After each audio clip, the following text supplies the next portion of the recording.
Hello everyone, स्वागत है आपका आपके अपने चैनल परफेक्ट फार्मेसी पे।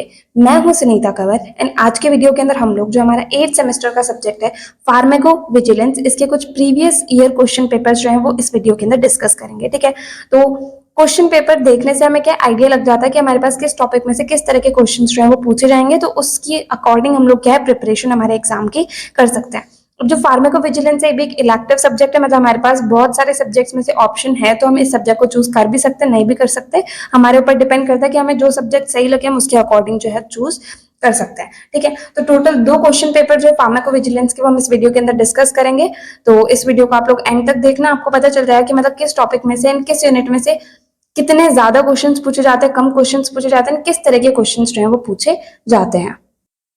तो सबसे फर्स्ट हमारे पास आता है फार्माकोविजिलेंस का मई 2023 का क्वेश्चन पेपर। ठीक है, तो सबसे फर्स्ट हमारे पास आता है सेक्शन ए, इसके अंदर हमारे पास 2 मार्क्स के क्वेश्चन आएंगे। ठीक है, तो first question is describe daily defined dose. तो डेली डिफाइंड डोज होता क्या है वो हमें यहाँ पर बताना है। Next is what are different methods of causality assessment. तो कैजुअलिटी असेसमेंट के जो अलग अलग मेथड्स होते हैं उनके सिंपली नाम जो है वो हमें यहाँ पर बताना है। Next is what do you mean by contract research organisation. तो कॉन्ट्रैक्ट रिसर्च ऑर्गेनाइजेशन से हम लोग क्या समझते हैं उसके बारे में जो है हमें यहाँ पर बताना है। Next is what are the methods of passive surveillance. तो पैसिव सर्विलेंस के मेथड्स क्या क्या होते हैं, कौन कौन से होते हैं वो हमें यहाँ पर बताना है। Next is what is the purpose of यूड्रा विजिलेंस। तो यूड्रा विजिलेंस जो इसका पर्पस क्या है वो हमें यहाँ पर बताना है। Next is what is the need of drug safety monitoring. तो ड्रग सेफ्टी मॉनिटरिंग की जरूरत क्या है वो हमें यहाँ पर बताना है। Next is what are the methods of active surveillance. अब एक्टिव सर्विलेंस जो होता है इसके क्या क्या मेथड्स होते हैं वो हमें यहाँ पर बताना है। Next is define vaccine pharmacovigilance. तो वैक्सीन फार्माकोविजिलेंस क्या होता है उसकी सिंपली डेफिनेशन जो है वो हमें यहाँ पर लिखनी है। Next is define cohort study. अब कोहोर्ट स्टडी क्या होता है उसकी डेफिनेशन जो है वो हमें यहाँ पर लिखनी है। Next is define registry. अब रजिस्ट्री का क्या मतलब होता है उसकी भी डेफिनेशन जो है वो हमें यहाँ पर लिखनी है। ठीक है, अब नेक्स्ट आता है सेक्शन बी। सेक्शन बी के अंदर हमारे पास आएंगे 10 मार्क्स के क्वेश्चन। यहाँ पर 3 क्वेश्चन है जिसमें से 2 क्वेश्चन जो है वो हमें यहाँ पर अटेम्प्ट करने हैं। तो फर्स्ट आता है right short note on history development and importance of pharmacovigilance. तो फार्माकोविजिलेंस जो है सबसे पहले इसकी हम डेफिनेशन लिख देंगे, देन इसकी हिस्ट्री क्या है उसके बारे में बताना है, इसका डेवलपमेंट किस तरीके से होता है वो हमें यहाँ पर बताना है, देन इसकी इंपॉर्टेंस क्या है फार्माकोविजिलेंस की वो हमें यहाँ पर बतानी है। Next question is what are the different surveillance methods used in pharmacovigilance. तो फार्माकोविजिलेंस के अंदर जो अलग अलग सर्विलेंस मेथड्स यूज होते हैं उनके बारे में डिटेल के अंदर हमें यहाँ पर लिखना है। Next is write short note on ICH guidelines for pharmacovigilance. तो फार्माकोविजिलेंस के लिए जो आईसीएच गाइडलाइंस है उसके ऊपर एक शॉर्ट नोट जो है हमें यहाँ पर लिखना है। ठीक है, अब नेक्स्ट एंड लास्ट हमारे पास में आएगा सेक्शन सी, जिसके अंदर हमारे पास में कुछ लोगों के 7 मार्क्स के क्वेश्चन आते हैं, बट इस क्वेश्चन पेपर के अंदर 5 मार्क्स के क्वेश्चंस जो है सेक्शन सी के अंदर दिए गए हैं, तो टोटल 7 क्वेश्चंस जो है 5 मार्क्स के हमें अटेम्प्ट करने हैं। ठीक है, तो फर्स्ट क्वेश्चन आता है right short note on difference in Indian and global pharmacovigilance requirements. तो हमें एक शॉर्ट नोट लिखना है जिसके अंदर हमें डिफरेंस मेंशन करना है कि इंडियन फार्माकोविजिलेंस रिक्वायरमेंट्स क्या होती हैं, देन ग्लोबल फार्माकोविजिलेंस रिक्वायरमेंट्स क्या होती हैं। ठीक है, next question is discuss CIOMS in detail. तो CIOMS होता क्या है डिटेल के अंदर हमें यहाँ पर वो डिस्कस करना है। Next is write short note on management of adverse drug reactions. तो एडवर्स ड्रग रिएक्शंस जो है उनका मैनेजमेंट किस तरीके से होता है उसके ऊपर एक शॉर्ट नोट जो हमें यहाँ पर लिखना है। Next is write short note on classification of diseases. तो जो डिजीज का क्लासिफिकेशन है उसके ऊपर एक शॉर्ट नोट हमें यहाँ पर लिखना है। Next is write short note on comparative observational studies. तो कंपेरेटिव ऑब्जर्वेशनल स्टडीज क्या होती है उसके ऊपर एक शॉर्ट नोट जो हमें यहाँ पर लिखना है। Next is what are the different methods in causality assessment. तो कैजुअलिटी असेसमेंट जो इसके अंदर अलग अलग मेथड्स कौन कौन से होते हैं उनके बारे में हमें यहाँ पर लिखना है। Next is how will you detect and report adverse drug reactions. तो एडवर्स ड्रग रिएक्शंस जो उन्हें हम किस तरीके से डिटेक्ट करेंगे, किस तरीके से रिपोर्ट करेंगे, वो हमें यहाँ पर उनके मेथड्स जो है वो बताने हैं। Next is write short note on communication in drug safety crisis management. तो कम्युनिकेशन जो है वो किस तरीके से होता है ड्रग सेफ्टी क्राइसिस मैनेजमेंट के अंदर, उसके ऊपर एक शॉर्ट नोट जो हमें यहाँ पर लिखना है। Next is write short notes on vaccination failure and adverse events following immunisation. तो वैक्सीनेशन फेलियर के ऊपर एंड एडवर्स इवेंट्स जो है इम्यूनाइजेशन के बाद में जो होती है वो हमें यहाँ पर कंप्लीट उसके ऊपर एक शॉर्ट नोट लिखना है। Next is write short note on safety data generation. तो सेफ्टी डेटा जनरेशन जो इसके ऊपर एक शॉर्ट नोट हमें यहाँ पर लिखना है। ठीक है, तो यहाँ पर हमारा जो मई 2023 का क्वेश्चन पेपर है वो कंप्लीट होता है। अब नेक्स्ट हमारे पास में आएगा फार्माकोविजिलेंस का अक्टूबर 2023 का क्वेश्चन पेपर। ठीक है, तो इसके अंदर भी सबसे फर्स्ट आता है सेक्शन है जिसके अंदर हमारे पास 2 मार्क्स के क्वेश्चंस आएंगे। तो सबसे फर्स्ट क्वेश्चन है डिफाइन एडवर्स ड्रग रिएक्शंस। तो एडवर्स ड्रग रिएक्शंस क्या होती है, इसकी सिंपली डेफिनेशन जो है वो हमें यहाँ पर लिखनी है। Next is define pharmacovigilance. अब फार्माकोविजिलेंस क्या होता है उसकी डेफिनेशन हमें यहाँ पर लिखनी है।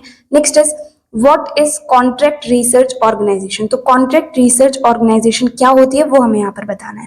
Next is write any 2 objectives of ICH. तो आईसीएच जो है इसके कोई भी 2 ऑब्जेक्टिव्स जो है हमें यहाँ पर लिखने हैं। Next is what are the chemical classification of drugs. तो जो ड्रग्स का केमिकल क्लासिफिकेशन है वो हमें यहाँ पर बताना है उसके बारे में। Next is write the various phases of clinical trial. तो क्लिनिकल ट्रायल के जो अलग अलग फेजेस होते हैं उनके बारे में हमें यहाँ पर बताना है। Next is what are PK parameters in genetics related ADR. तो जो जेनेटिक्स रिलेटेड एडीआर होती है उसके अंदर पीके पैरामीटर्स जो है वो क्या होते हैं। Next is what is post marketing drug surveillance. तो पोस्ट मार्केटिंग ड्रग सर्विलेंस क्या होता है वो हमें यहाँ पर बताना है। Next is right 2 information resources in pharmacovigilance. तो फार्माकोविजिलेंस के अंदर कोई भी 2 इंफॉर्मेशन रिसोर्सेज जो उनके नाम हमें यहाँ पर बताना है। Next is classify pharmacovigilance methods. तो फार्माकोविजिलेंस के जो मेथड्स होते हैं उनका कंप्लीट क्लासिफिकेशन जो है वो हमें यहाँ पर लिखना है। अब नेक्स्ट हमारे पास में आता है सेक्शन बी। सेक्शन बी के अंदर आते हैं 10 मार्क्स के क्वेश्चंस। ठीक है, तो first question is discuss the various phases of safety data generation in pharmacovigilance. तो जो सेफ्टी डेटा जनरेशन होता है फार्माकोविजिलेंस के अंदर उसके जो अलग अलग फेजेस होते हैं वो हमें यहाँ पर डिटेल के अंदर लिखने हैं। Next is what is international classification of diseases? Discuss the role of contract research organization in establishing pharmacovigilance program. तो सबसे पहले तो जो कंप्लीट इंटरनेशनल क्लासिफिकेशन है डिजीज का वो हमें यहाँ पर बताना है। उसके बाद में कॉन्ट्रैक्ट रिसर्च ऑर्गेनाइजेशन जो है उसका क्या रोल रहता है फार्माकोविजिलेंस प्रोग्राम को एस्टेब्लिश करने के अंदर वो हमें यहाँ पर डिटेल के अंदर बताना है। Next is classify adverse drug reactions. Discuss pharmacovigilance program of India for requirement of ADR reporting in India. तो सबसे पहले तो adverse drug reactions का complete classification हमें यहाँ पर लिखना है। उसके बाद में जो फार्माकोविजिलेंस प्रोग्राम ऑफ इंडिया है जिसे पीवीपीआई कहते हैं, ठीक है, किस लिए एडीआर रिपोर्टिंग इन इंडिया के लिए, तो उसकी रिक्वायरमेंट क्या रहती है उसके बारे में जो हमें यहाँ पर लिखना है। ठीक है, नाउ लास्ट आता है सेक्शन सी। सेक्शन सी के अंदर हमारे पास आते हैं 5 मार्क्स के क्वेश्चंस। तो फर्स्ट आता है write the differences between case control study and cohort study. तो case control study and cohort study इन दोनों के बीच में डिफरेंस क्या होता है वो हमें यहाँ पर बताना है। Next is write the differences between passive and active surveillance methods for pharmacovigilance programmes. तो जो फार्माकोविजिलेंस प्रोग्राम्स होते हैं उसके अंदर एक तो पैसिव सर्विलेंस मेथड होता है, एक एक्टिव सर्विलेंस मेथड होता है। इन दोनों के बीच में डिफरेंस क्या होता है वो हमें यहाँ पर बताना है। ठीक है, next is write the differences between Indian and global pharmacovigilance requirements. तो एक तो इंडियन फार्माकोविजिलेंस रिक्वायरमेंट्स होती है and then global pharmacovigilance requirements होती है। इनके बीच में डिफरेंस क्या है वो हमें यहाँ पर बताना है। ठीक है, next is write a note on drug safety evaluation in pregnancy. तो ड्रग सेफ्टी इवैल्यूएशन जो प्रेगनेंसी के अंदर होता है उसके ऊपर एक शॉर्ट नोट जो हमें यहाँ पर लिखना है। Next is discuss CIOMS form. तो CIOMS फॉर्म जो है उसके बारे में हमें यहाँ पर बताना है। Next is write a note on drug dictionaries and coding in pharmacovigilance. तो एक टॉपिक है हमारे पास में drug dictionaries and coding in pharmacovigilance. तो इसके ऊपर एक शॉर्ट नोट जो हमें यहाँ पर लिखना है।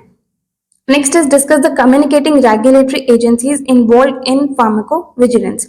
तो जो कम्युनिकेटिंग रेगुलेटरी एजेंसीज होती हैं जो फार्माकोविजिलेंस के अंदर इन्वॉल्व होती है उनके बारे में हमें यहाँ पर लिखना है। Next is discuss the organisation and objectives of ICH for pharmacovigilance. तो जो ICH है, ठीक है, उसका फार्माकोविजिलेंस के अंदर कंप्लीट ऑर्गेनाइजेशन क्या होता है, उसके ऑब्जेक्टिव्स क्या होते हैं वो कंप्लीट हमें यहाँ पर मेंशन करना है। Last is write a note on schedule Y. तो शेड्यूल वाई जो है उसके ऊपर एक शॉर्ट नोट हमें यहाँ पर लिखना है। ठीक है, तो इसी के साथ हमारा जो अक्टूबर 2023 का क्वेश्चन पेपर है वो कंप्लीट होता है। आपको अगर इस वीडियो के अंदर कहीं भी कोई भी डाउट है वो आप कमेंट सेक्शन में पूछ सकते हैं। अगर नेक्स्ट वीडियो आप किसी पर्टिकुलर टॉपिक पे चाहते हो आप कमेंट सेक्शन में बता सकते हैं। एंड 8th सेमेस्टर के अंदर किस सब्जेक्ट के लेक्चर वीडियोस आपको सबसे पहले चाहिए वो चीज भी आप कमेंट सेक्शन में बता सकते हैं। तो अगर आपको वीडियो हेल्पफुल लगी तो प्लीज आप इस वीडियो को लाइक करना, अपने फ्रेंड्स के साथ भी शेयर करना और चैनल को सब्सक्राइब करना। थैंक यू सो मच इस वीडियो को अंत तक देखने के लिए एंड चैनल को सपोर्ट करने के लिए।